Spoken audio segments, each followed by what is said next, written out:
특수 청소 일을 하던 때가 있었다. 죽은 사람의 방이나 반려동물 사체 처리, 쓰레기집 청소까지 온갖 일이 다 있었다. 죽은 사람이 나온 집이나 쓰레기집은 대개 의뢰인이 거기서 살려고 하거나 안에 있는 가구나 물건을 사용하려 하기 때문에 집안을 치우며 물건 철거도 같이 하게 되는 경우가 대부분이었다. 내가 다니던 회사는 계약서마다 집안 모든 물건은 회사 측이 맡는다는 조항을 넣었다. 그렇기에 작업 도중 나오기 마련인 돈이나 보석 같은 것도 굳이 안 돌려줘도 되긴 했다. 그런데 사장님은 처리비를 돈으로 받으니까 추억이 서린 물건이나 가웻돈은 돌려주자는 생각을 가진 분이었다. 영업 담당이나 작업자들에게도 그걸 철저히 교육하기는 하지만 실제 현장에 나서는 작업자들은 대개 찾아내면 자기 호주머니로 집어넣곤 했다. 나의 경우도 200만 엔을 찾아낸 적이 있었다. 그렇지만 간신히 이성을 붙잡고 욕구를 억눌렀던 기억이 난다. 어느 휴일에 영업 담당에게서 전화가 왔다. 시내에 있는 2층 주택의 특수청소와 물건 정리 의뢰가 들어왔다는 것이었다. 목을 매 자살한 사람이었단다. 당시 나는 작업자 겸 사무직으로 2년가량 그 회사에서 일했기에 현장 책임자 역할을 맡아달라는 부탁이었다. 쓰레기의 양과 상황을 확인해보니 작업원 서너 명이서 사흘 정도 달라붙으면 끝낼 수준이었기에 받아들이기로 했다. 자살한 사람은 혼자 살던 노인이었다. 생활비가 다 떨어졌는데 차마 자식들에게 손을 벌릴 용기가 없었던지 자살을 택했던 듯 했다. 조금 서글퍼졌지만 일은 일이다. 작업자들도 다들 여러 번 같이 손발을 맞춰본 사람들이었다. 40대 선배 한 명과 종종 아르바이트 하러 오는 할아버지 한 명 등등 안심하고 계획을 세울 수 있었다. 작업 첫날 집안에 들어서 보니 썩은 냄새는 그리 심하지 않았다. 영업 담당이 견적을 내려왔을 때 창문을 열어둔 듯 했다. 가구나 생활용품 배치는 전에들은 그대로였기에 자살 현장인 2층으로 올라가 봤다.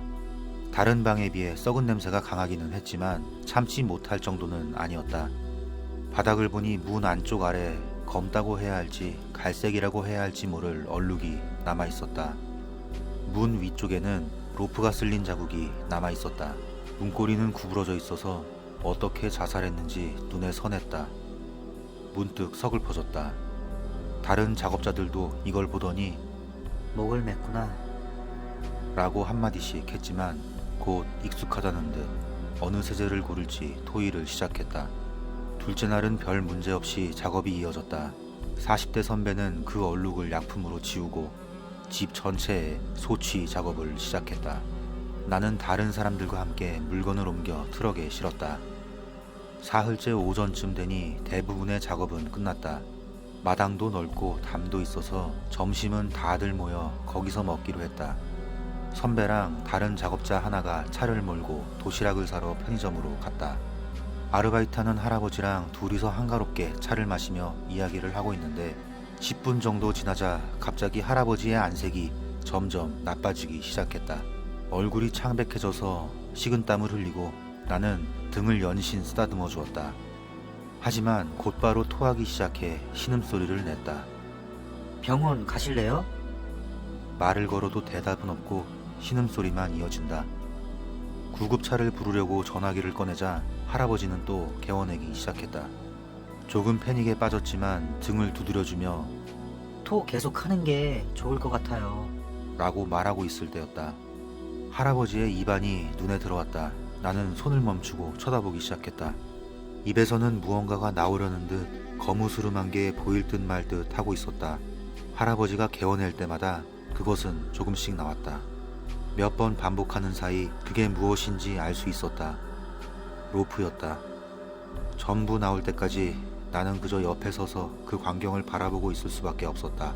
50cm 정도 되는 로프였고 끝에는 올이 풀려서 중간에 잘려나간 듯 했다.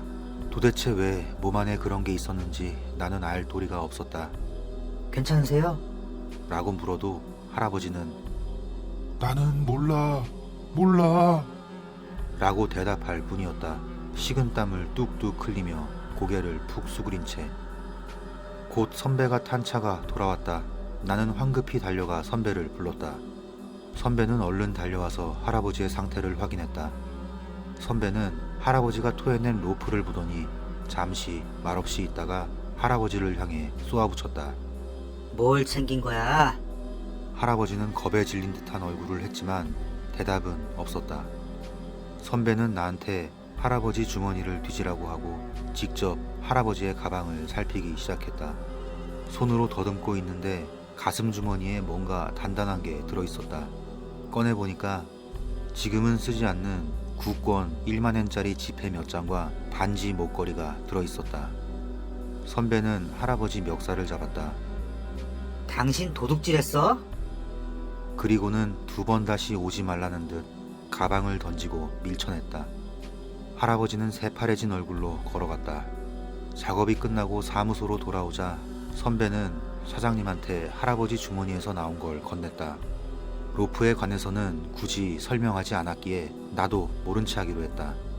사장님은 곧 손님에게 전화를 걸어 그걸 돌려주기로 했다. 온갖 생각이 다 들었지만 무엇보다도 예전에 200만엔을 찾았을 때 그걸 슬쩍하지 않아 다행이라는 생각이 들었다. 만약 내가 그때 200만엔을 슬쩍 했다면 어떤 일이 벌어졌을까